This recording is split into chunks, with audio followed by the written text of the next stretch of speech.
L'association que je représente, Vegan Impact, n'a pas cette stratégie. Notre finalité, c'est l'abolitionnisme, c'est-à-dire une société sans consommation de produits animaliers.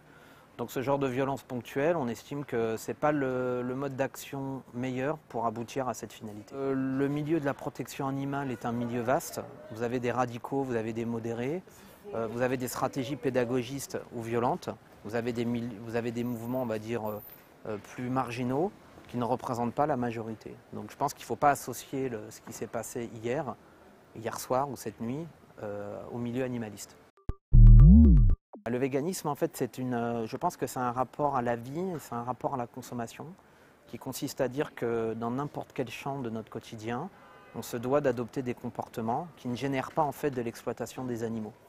Donc ça veut dire ne pas manger de la viande, ne pas manger du poisson, ne pas porter des produits comme le cuir issu des animaux, ne pas aller dans les dolphinariums ou les parcs aquatiques ou les cirques, pour ne pas en fait provoquer de la captivité et de la maltraitance. Nous, on pense que le lobby agricole et carniste est trop puissant pour qu'on puisse l'attaquer frontalement par de la violence.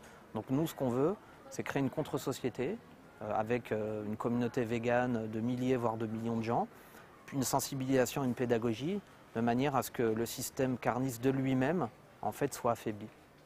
Alors il y a deux modes d'action principaux au niveau du véganisme. C'est premièrement de la pédagogie, c'est-à-dire sensibiliser les gens dans la rue, de distribuer des tracts, faire des happenings, diffuser des vidéos comme l'a fait L214 il y a quelques années ça et continue à le faire. C'est-à-dire ne pas culpabiliser les consommateurs, mais les amener à une réflexion pour qu'eux-mêmes prennent conscience du mal qu'ils engendrent par leur modèle de consommation.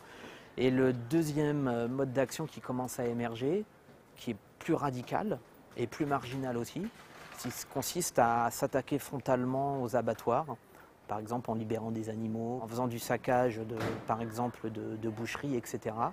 C'est de dire finalement le pacifisme et l'entrisme ne mènent à rien et il faut s'attaquer frontalement au système.